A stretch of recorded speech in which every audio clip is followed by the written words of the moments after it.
Hello. On behalf of the Historical Society of Hartford County, welcome to this evening's presentation, Was Your Ancestor a Pilgrim? Before we begin, please be aware that this event is being recorded and will be made available publicly through the Historical Society's webpage and on the Society's YouTube channel. The Historical Society of Hartford County is the oldest county historical society in Maryland. The Historical Society collects, preserves, promotes, and interprets the rich and diverse history of the Hartford County area in its regional context from prehistoric origins to the present for the education and enjoyment of current and future generations. The Society's headquarters at 143 North Main Street in Bel Air, Maryland, houses extensive collections of court records, artifacts, photos, books, newspapers, portraits, articles, and written materials by and about the people and places of Hartford County. Unfortunately, at the present time, because of the COVID pandemic, the Society is closed to the public, but information is available on our website. The speaker this evening is Christopher T. Smithson, a genealogical researcher with over 30 years' experience. Chris specializes in Hartford County, Baltimore County, and Baltimore City, and Cecil County from colonial to the 21st century time periods. Chris currently serves as the Registrar for the Maryland Society of the Sons of the American Revolution and Genealogist General of the Hereditary Order of the Signers of the Bush Declaration. He is the author of 7 books and was featured in the Journal of American Psychologist for solving the mystery of Little Albert. In 2019, he received the Historic Preservation Recognition Award for excellent volunteer work from the Harbor of Grace chapter of the National Society of the Daughters of the American Revolution. After the presentation, Chris is going to answer our questions about the descendants of the Mayflower Pilgrims. If you would like to submit a question, please type it in the chat section. You will find the chat icon at the bottom of your screen. You may have to hover over the bottom of the screen with your cursor to actually see that chat button. With that, let's begin. Chris? Tonight we're going to learn a little bit about what I've entitled, Was Your Ancestor a Pilgrim? I'm going to cover a little bit about the history of the Pilgrims and probably more about tracing your ancestry for those of you that have ancestry in Massachusetts that go back to the time period of the Pilgrims and what type of documentation that you would need to research. In 1620, 102 people, men, women, and children, sailed across the Atlantic on the Mayflower for religious freedom and civic freedom, starting on September the 6th, 1620. And what happened then, they actually left very late. They were supposed to leave in the spring of 1620, and they did not leave until then in September. And it took them until November the 9th to reach the land, which was present day Massachusetts. During the first winter after they arrived in Massachusetts, out of the 102 people, and this list is the 102 people that came to Massachusetts. Only 50 some of them survived. Of the 102 that were there were 18 couples.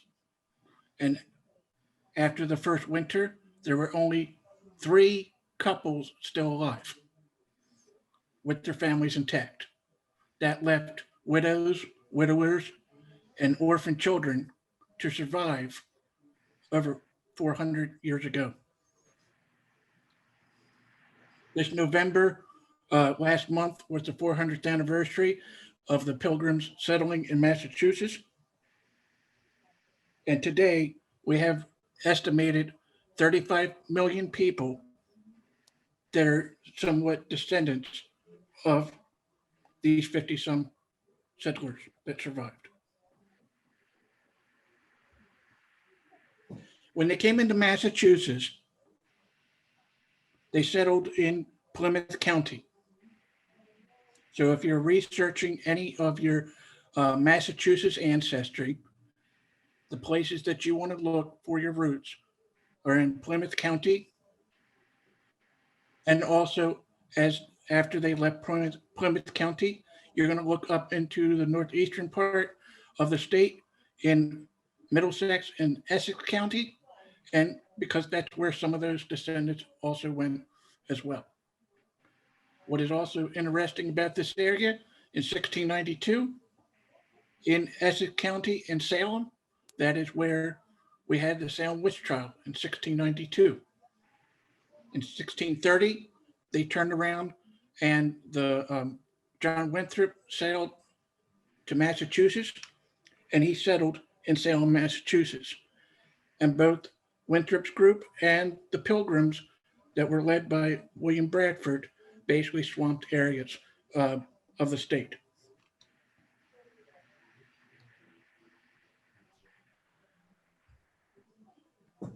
When you're researching your documentation in Massachusetts, one of the things that you want to do is use acceptable documentation. The first thing that you want to do is to be able to document your line with the following information: vital records, that includes birth, marriage, and death records, probate records, wills, administration accounts, original records of the time frame, court records, divorce records, equity records, census records, church records, funeral records, newspapers of the time will be also helpful.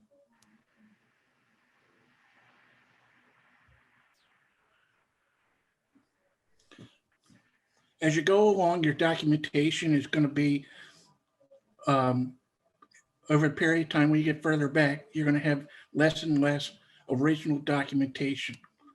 What is really key in this researching your Massachusetts roots are the vital records and the marriage records. New England is very well known for those type of records. However, there's some instances where you're not going to find these things. That's where you need to use like family Bibles, if those existed. Tombstones. New England is very well known for tombstones surviving centuries. Military and pension records, especially those that fought in the different wars, that left um, service records about where they came from, especially if they left those areas of Massachusetts and went elsewhere, to say that they're actually from those areas. Sometimes you can get information from approved other lineage society applications, like the Sons of the American Revolution and Daughters of the American Revolution. At times, there's published information in records, usually family histories and historical and genealogical publications. Some of that information has some factual information in it. Sometimes you can use it as clues, but not as actual proof.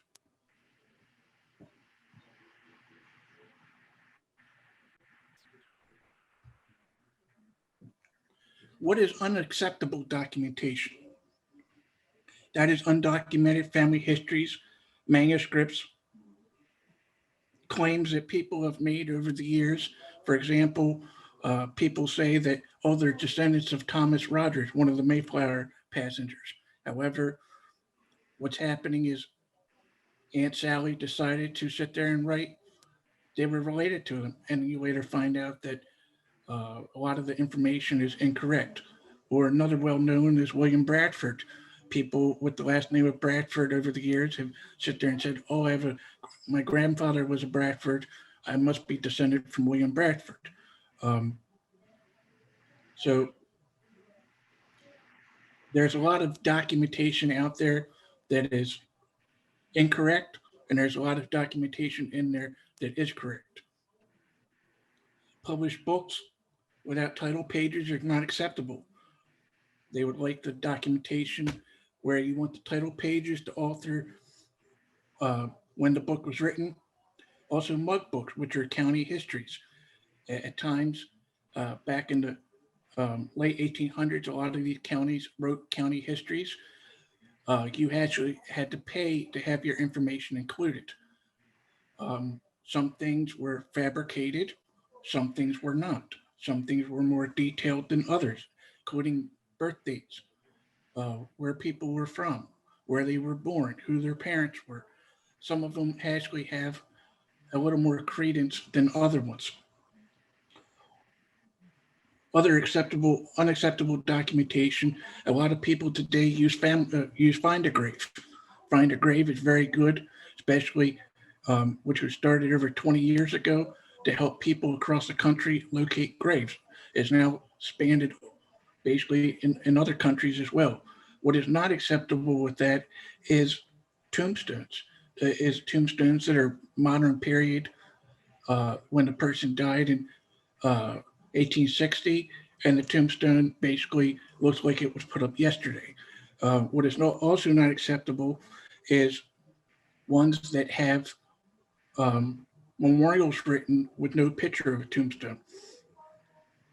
Another link that I've listed here is uh, recently Family Search has created a database of Mayflower descendants.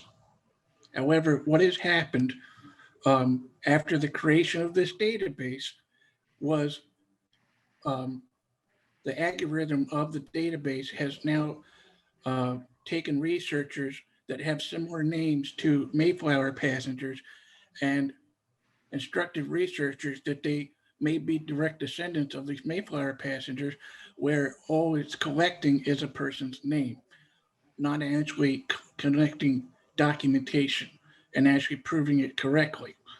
So that's that database in itself should be used with caution.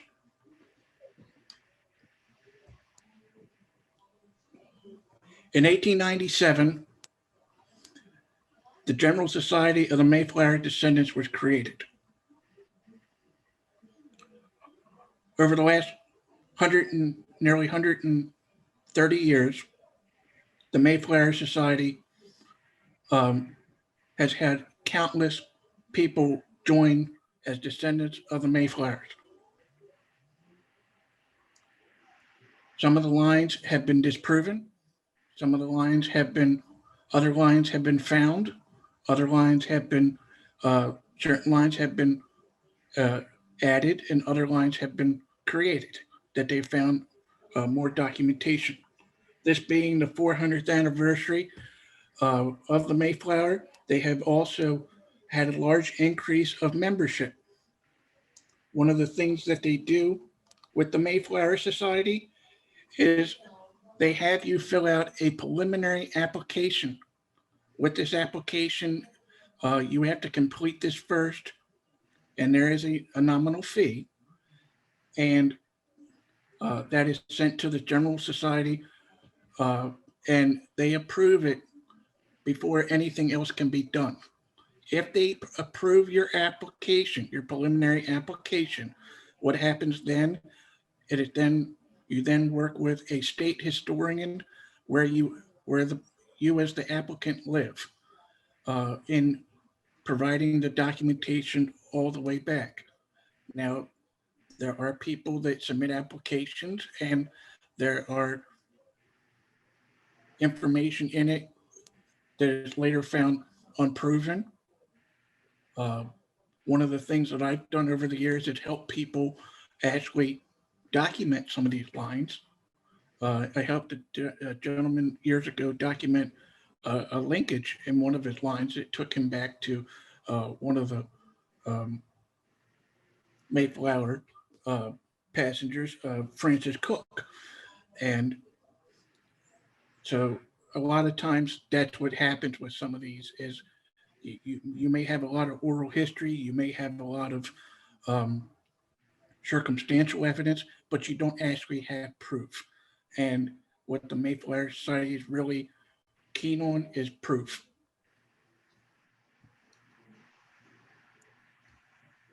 The Mayflower Society does their applications unlike other lineage societies here in the United States.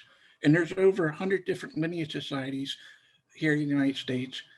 Um, one thing that they do differently is the way that they do their application is they start with the pilgrim and work their way down to present day, where other societies start with the applicant and work their way back.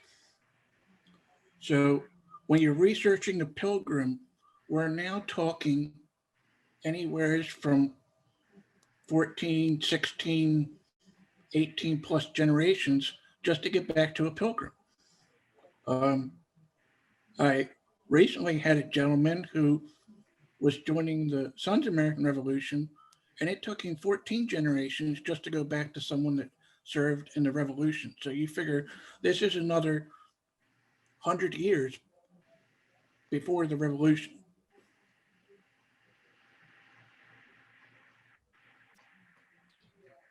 Several years ago, the Mayflower Society created a Word document, which I have included here the link to, which I believe we're going to have available to those that are attending this evening, as well as that will actually see the video, um, so they can view the PDF file. And what this is a database of people that served in the American Revolution that have been approved by the Daughters of the American Revolution as Revolutionary War patriots, documenting their ancestral line back to one or more of the Mayflower passengers that are already proven and documented.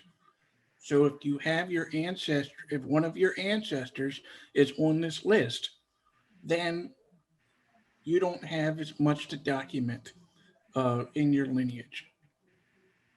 And this document is several hundred pages long. Um, so it's there's a lot of key information there.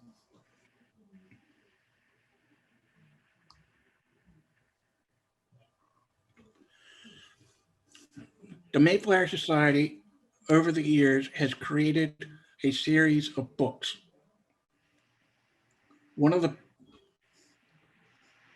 one of the books that they have created is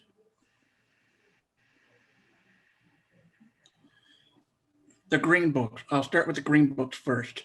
The Green Books, for example, the one that we have here is for Philip Delano.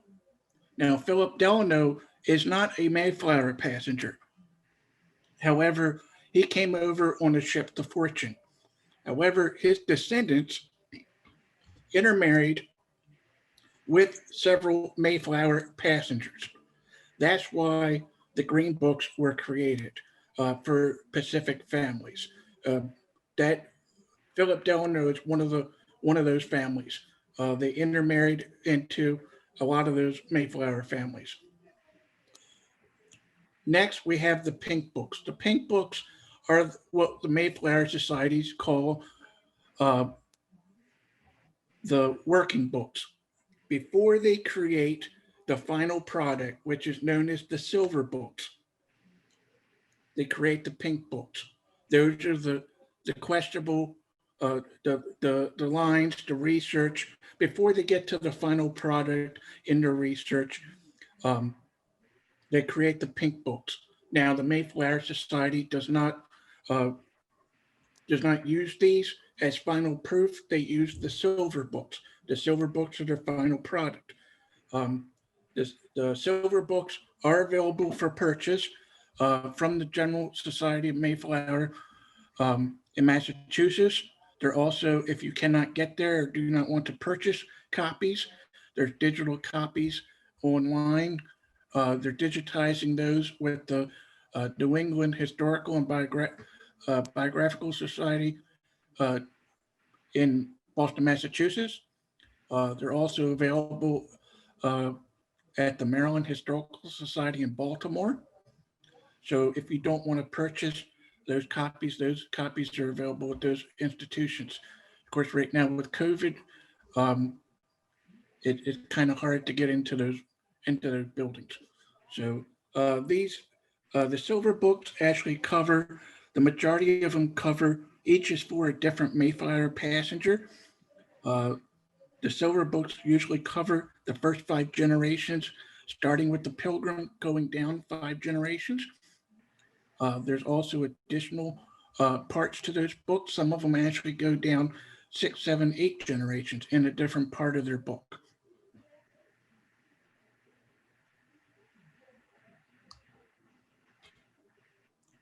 This is pages out of the Elder William Brewster book, which is part one, which covered the first 4 generations of his family.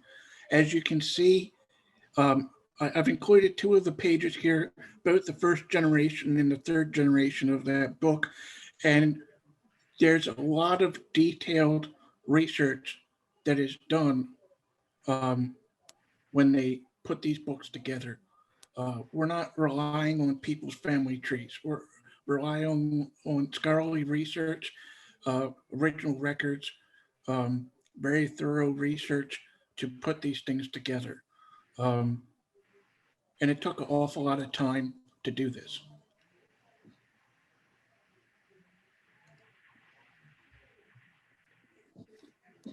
This is the George Schull book, which is actually the pink book. This is one of the working books that I just showed you. And before this goes into final project, this is one thing that they put this together similar to the silver book. However, this is not the final product, but you can still see there's still a lot of research that is done with this.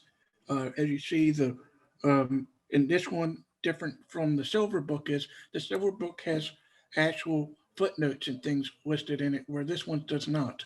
So those final things are added, as well as any corrections, omissions, changes, deletions, or additions.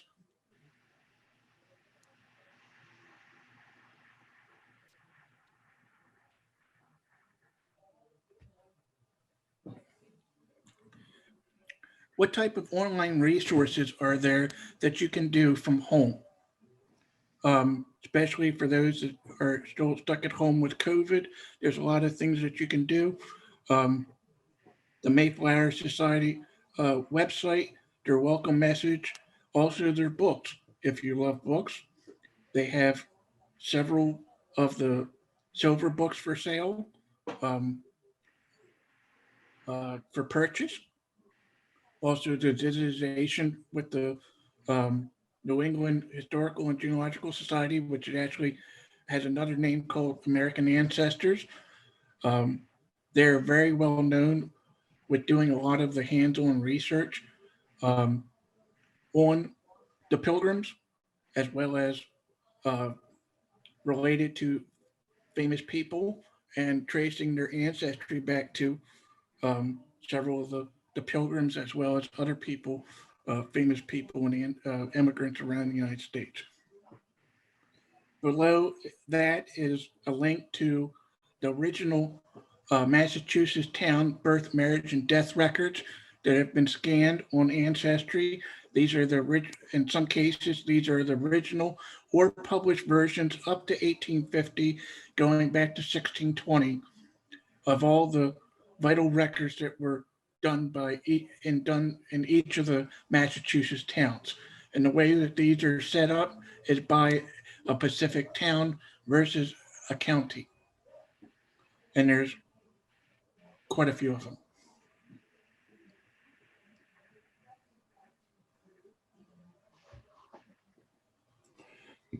Besides the General Society of Massachusetts of Mayflower descendants, several of the um, pilgrims have their own societies. Descendants have their own societies.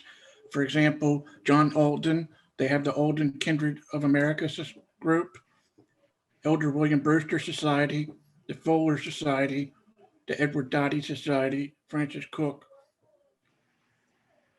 uh, Stephen Hopkins, and Thomas Rogers. And out of the 102 people that came as pilgrims, there's only one person that is credited with another settlement, and that's Stephen Hopkins. and he also is credited with settlement at Jamestown. So, and the final thing that we have here is a listing of all the well-known individuals around the United States, and there's a few abroad, of people that are direct descendants of these 50 some pilgrims that survived the first winter after they came here in 1620. We have about 15 or so US presidents and vice presidents,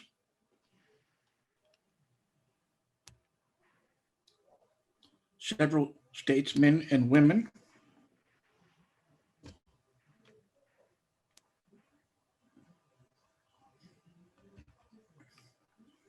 quite a few celebrities. There's actually uh, 30 different celebrities, and there's constantly research going on. The New England Historical and Genealogical Society is very well known for their research for doing this.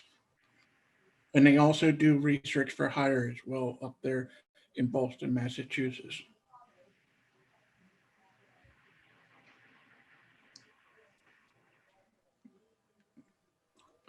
So as we go down, there's several others here besides some of the celebrities. There's also some writers and poets.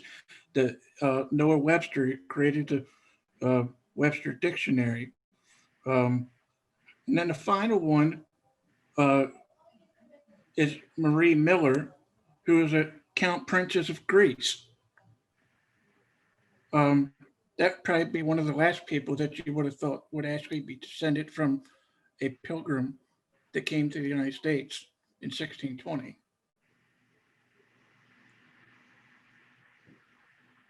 So, with that, as you see, a lot of these people not only descend from one, several of them descend from more than one, which means that their families have not moved or did not leave that area of the United States for several generations. And they intermarried into several of the other pilgrim families. Especially that period in American history, you did not have a lot of people living here in the United States at that time frame. Uh, a lot of people, uh, besides marrying into the pilgrims, they also married into the families that came here under the expedition of John Winthrop in 1630. So if you're not descended from a pilgrim, you may be descended with Massachusetts ancestry. You may be descended from one of the people that settled John Winthrop's expedition as well. So with that, does anybody have any questions, comments?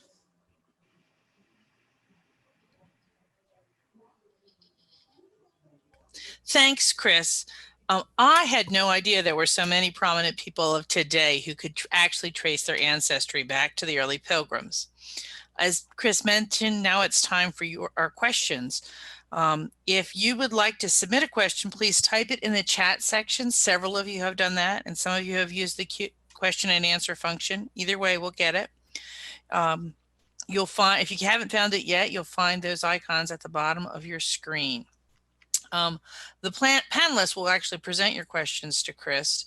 And just so you know, our panelists today are Bill Walden, President of the Historical Society, Mary Schweers, who's one of our staff members, and several of our board members, George Harrison, and then myself, Jackie Seneschal. So let's get started with those questions. I think, Bill, you had one. Yes, I am curious about the celebrities like Julia Child. I mean, I remember watching her as a kid, and you can still catch her shows on MPT. But how would she just? I'm just mesmerized by this. I've never seen it or whatever. And Clint Eastwood and One of Eastman the big Kodak. things, one of the big things, and what I've done here is I've gone back to this celebrities page, the first of the celebrity pages that I have up, and we have people around the United States that enjoy doing research on famous Americans, and um, one of the things that they do when they start tracing it back, when they get back to these areas of the United States, especially in Massachusetts or down in Jamestown, Virginia, and you realize that their ancestor was from these different locations, uh, researchers like myself, we get all, um, we start cheering and getting really happy that we actually found that they descend from someone of importance, someone that was one of the founding people that came here. There's an awful lot of research that is done uh, through these different individuals um, and different organizations to document these things. Um, and a lot of times, these well known people have absolutely no clue that their ancestors played a vital role in American history. And I see William Bradford is on a lot of these as a lineage of family name. Right. So what was his role back He, in those right. days?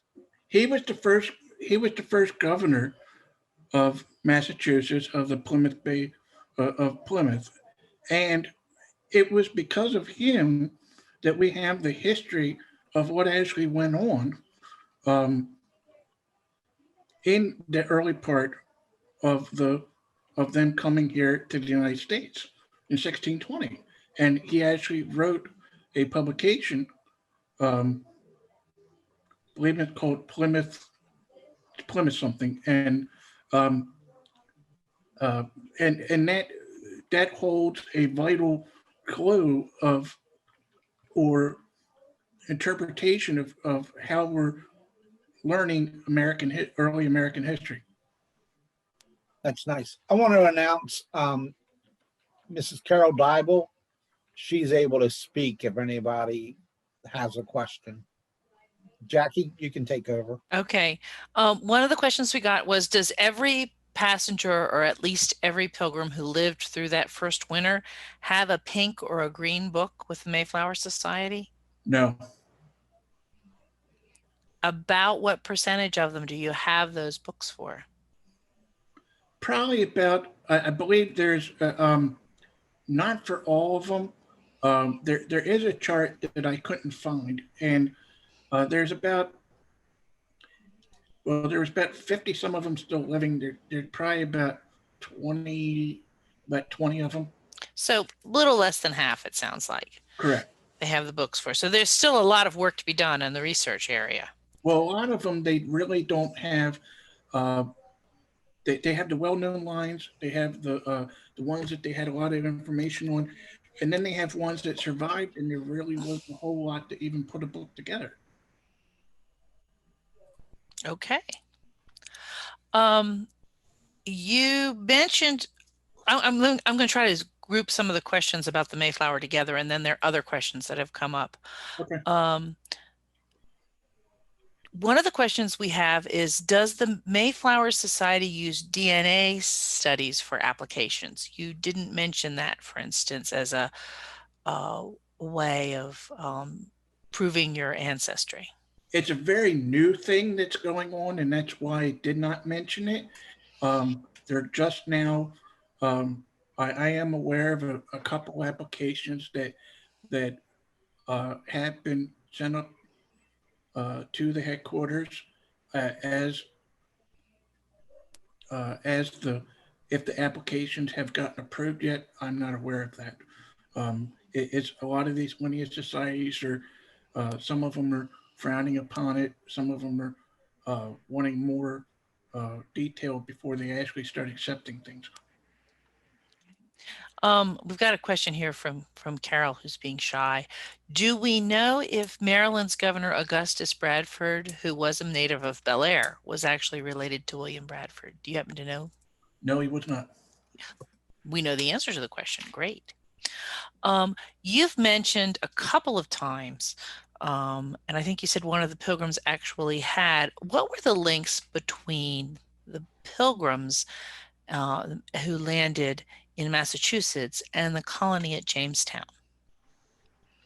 The only link that we have was where the two of them have a common interest is Stephen Hopkins, who was one of the pilgrims in 1620. He is also credited with his involvement with Jamestown as well in 1607. Do you know if Jamestown has a similar kind of legacy society to the Mayflower Society? If somebody could trace their or wanted to trace their ancestry back to Jamestown? Yes, they do. They have a similar society. Um, uh, they're both that society is a life membership society. Um, you have to be um, voted as a candidate for membership before you actually give in an application for membership. Uh, and then it is a life membership fee. There's also there's a 4-volume set of book called The Adventurers and Personers. We do have a couple copies at the Historical Society in Bel Air. I don't believe we have a complete set, but they are now to the 4th edition. Uh, those were written by a gentleman by the name of John Frederick Dorman. Um, that covered quite a few of the Jamestown settlers. They also have a similar setup with Patriot to Passenger, similar setup with the Jamestown settlers of all the Revolutionary War patriots that actually descend from those Jamestown settlers. Chris, could you say the name of that book again? The Adventurers and Personers. I can put it in chat if I need to. Okay. I think that would be helpful. You mentioned in the course of the discussion we've had so far several different legacy societies. How are those typically organized? Are they organized based on where people landed? Are they organized by ship? Is it just by family? Can you talk a little bit about sort of the universe of legacy societies that that a person could use as a resource or potentially join if they can demonstrate the link? The different hereditary societies, actually probably the other term that probably should be used. Okay. And each of the lineage societies, the website to go to that has a lot of the lineage societies listed is www.hereditary.us. And that covers basically the majority of the lineage societies here in the United States. Each of them has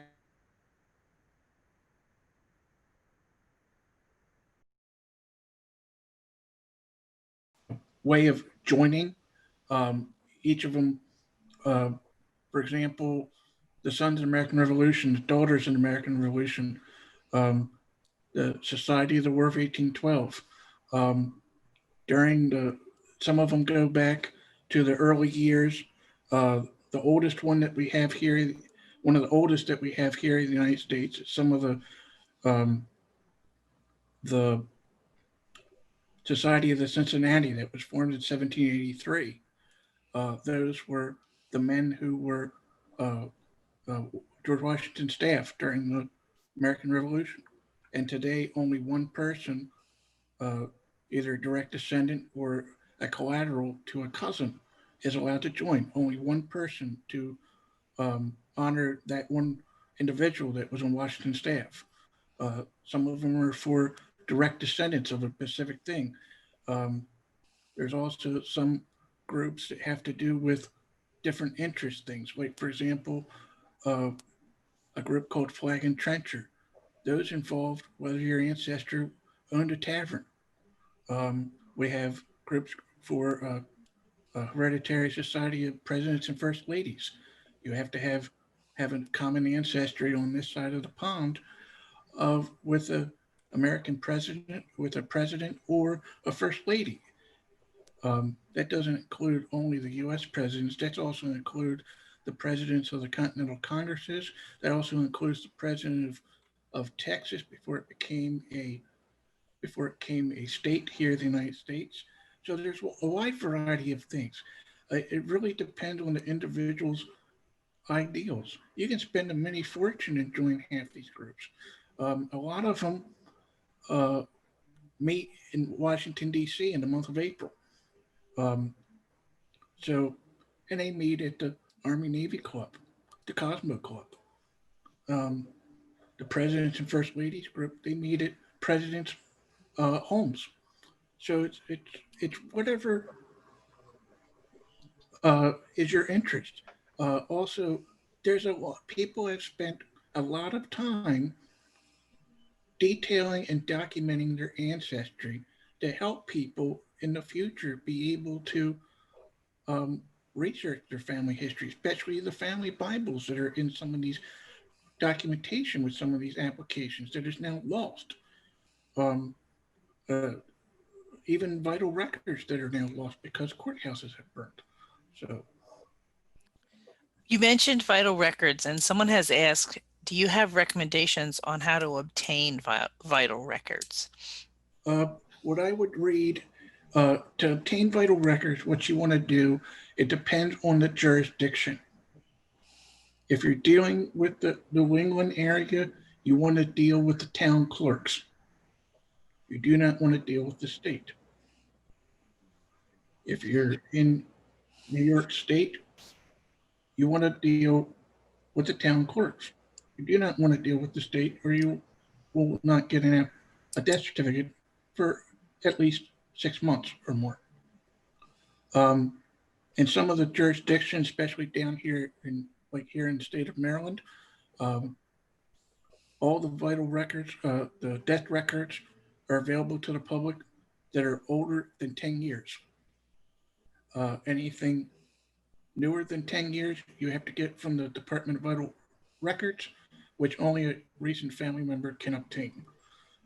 Birth records here in Maryland are sealed for 100 years. However, there is a loophole in the law that allows you to obtain these documents if the person is deceased, and you can document that they are deceased. And only those you can get at the State Archives in Annapolis. Um, it really depends on the jurisdiction. Um, some take longer than others. The biggest thing is read the laws. Do not go to third-party websites, for example, Vital Check and things, because they're charging you other fees in addition to uh, obtaining the record. So um, if the record only costs you $10, that's all you should be paying, not a express fee on top of it. And especially with COVID going on right now, do not expect this to show up next week. The question apparently was very specific. Do you know anything about the state of Oregon? How their vital records are handled? Vital records in the state of Oregon are handled at the state, which they would have to obtain that information the from the state vital records office, which is in Salem, Oregon. Okay. We did have a question going back to the Mayflower. Okay. Do we know if any of the crew stayed in Massachusetts with the actual Pilgrim group that was transported over? And do we know if any of them have descendants? That I'm not really clear on. That be something that we can look into, and that person can contact me, and then I can put them in contact with someone who has a better understanding of that. It doesn't seem to me. Let me answer the question this way: when they created the Mayflower Group, they created it based on the passengers. I don't think they really addressed the crew. So the answer to that is, did the crew leave descendants? I think that's still a question. Then one of the other questions, is there a document available that lists the families who were members of the Mayflower Society from the 1940s or 1950s? Do they have lists of members by decade or time period? I'm sure they do at the General Society. They do at the General Society.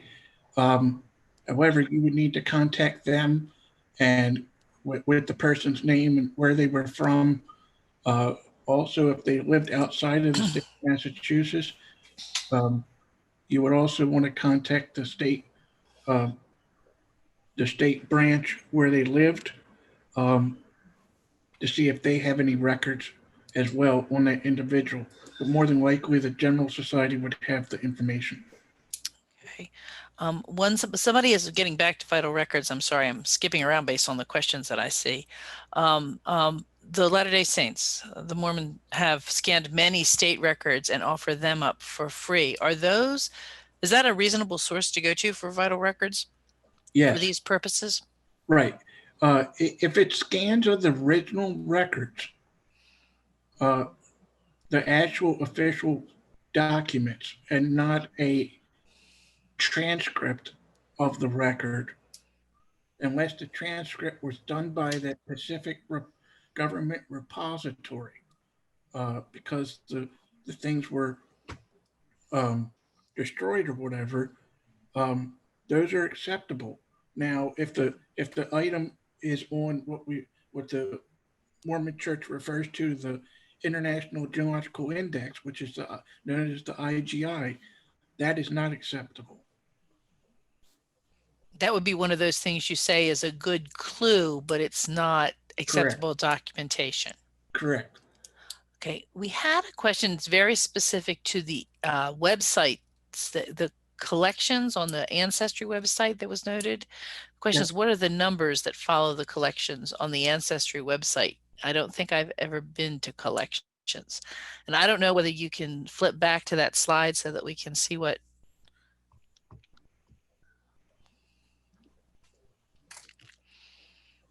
The Massachusetts Town Birth, Marriage, and Death Records, that collection number, it deals with, that's from Ancestry. That's their setup.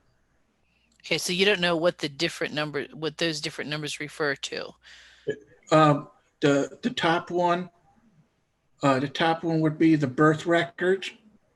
The the middle one would be the marriage records, and the bottom Okay. one would be the death records. Okay, so 4094 is birth, 4079 is marriage, and Correct. 4080 are the death records. Correct. I think that answers the question. Right. And you do have to have a subscription to Ancestry in order to bring the information up. Okay, can you scroll back to the second slide that lists celebrities?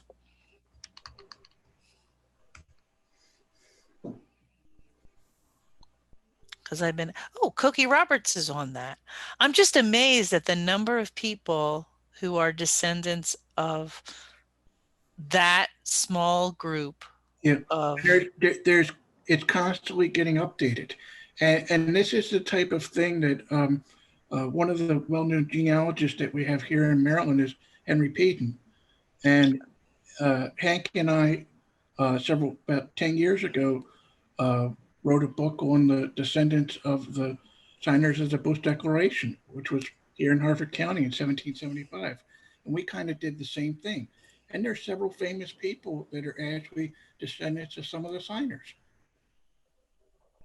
of the Bush Declaration here in Hartford County.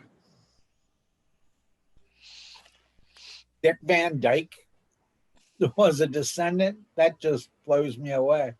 As well as Jerry Van Dyke, not Right. surprisingly. And people spend thousands and thousands of hours doing research on these famous people. So if you're related to the famous person, more than likely you're related to John Alden or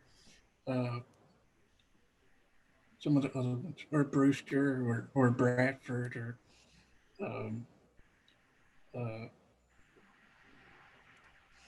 so.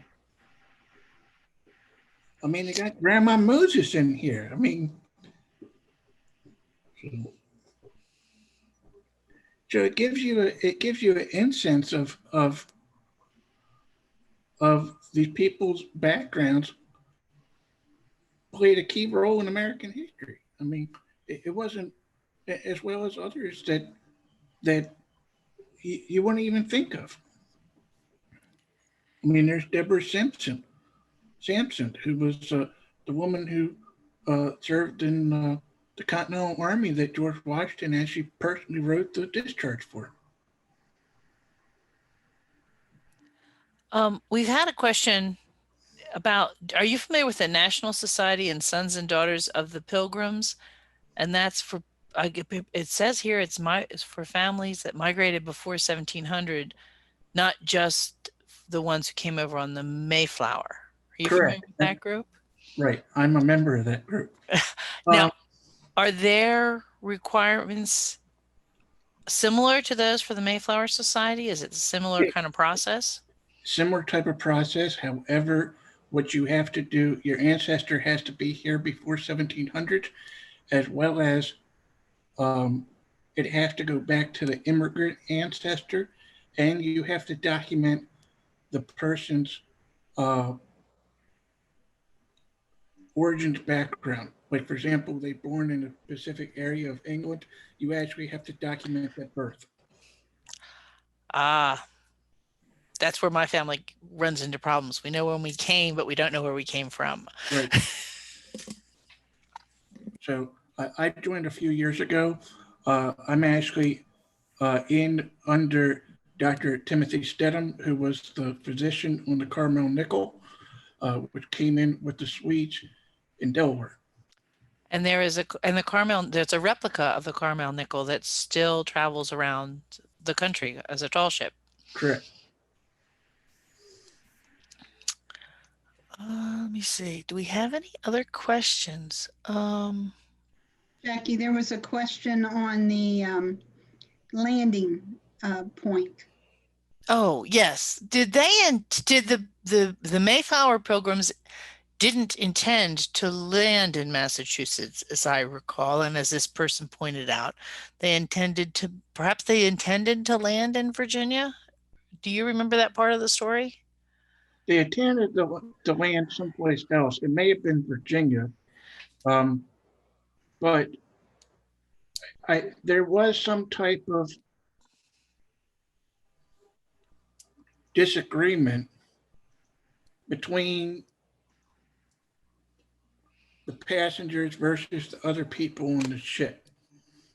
And they basically, at one time, as they were getting there, they basically wanted to part their ways and one walk this way, one walk the other way.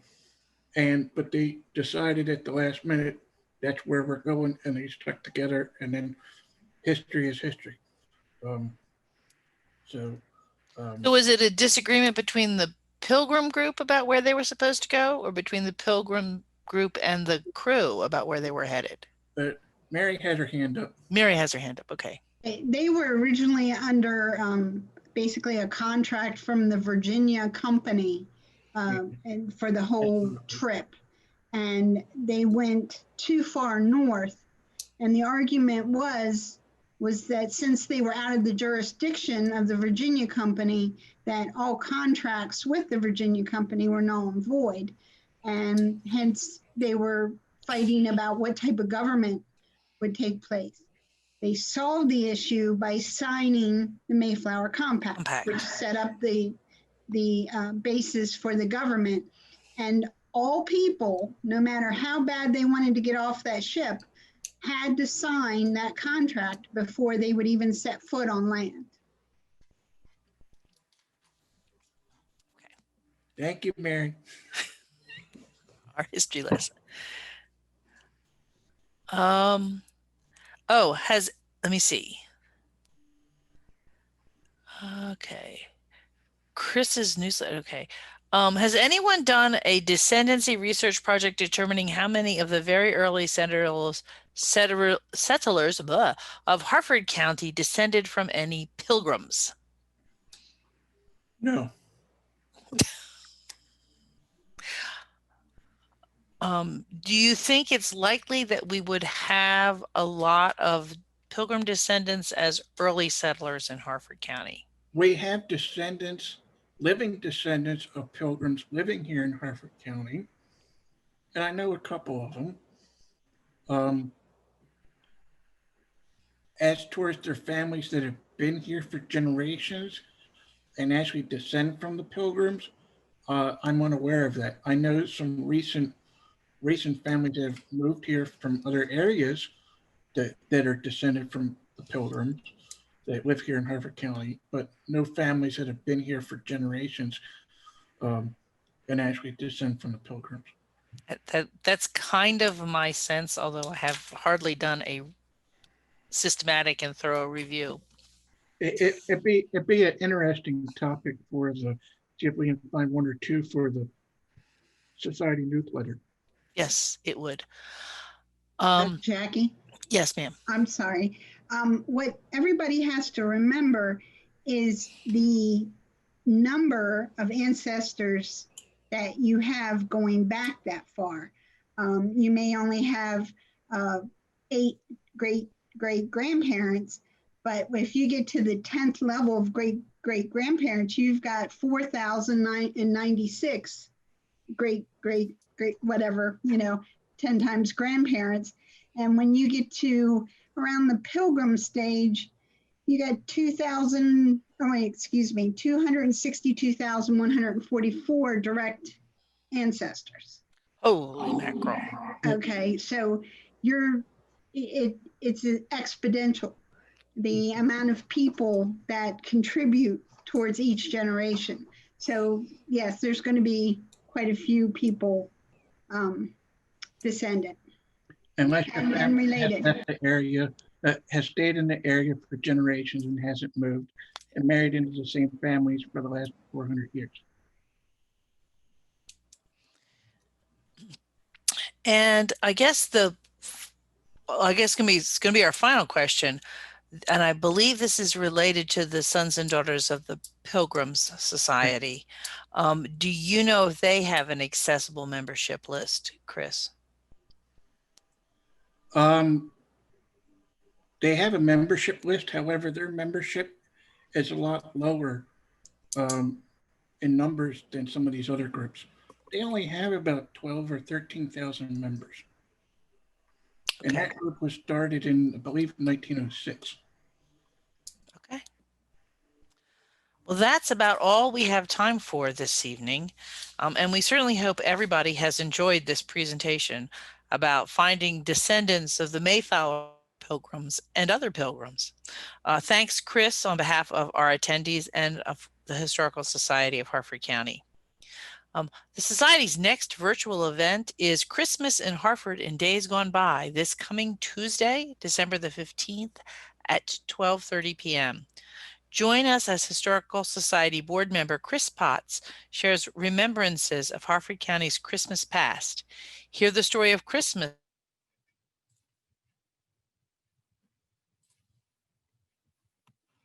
1800s, and a fun account of how the boys at Aberdeen Proving Ground staged a sellout Christmas show in December of 1918 that ended up on Broadway. The 1-hour presentation is free and it begins at 12:30. Reserve your ticket today at the Society's website. On the website, you'll also find a list of other coming events, more about the history of Hartford County, and instructions for how to become a member of the Society. A gift membership might be the perfect present for someone this holiday season. Our web address is www.hartfordhistory.org. Chris, do you want to switch to the last 2 slides? This is some more information about Chris, and many of you seem to know him already. And then here's information on how to contact Chris, and I think several of you he encouraged to do that. He also has a blog. Thank you all for joining us, and please plan to join us for future events, and have happy holidays. Thank you, Jackie. And you all have a good evening.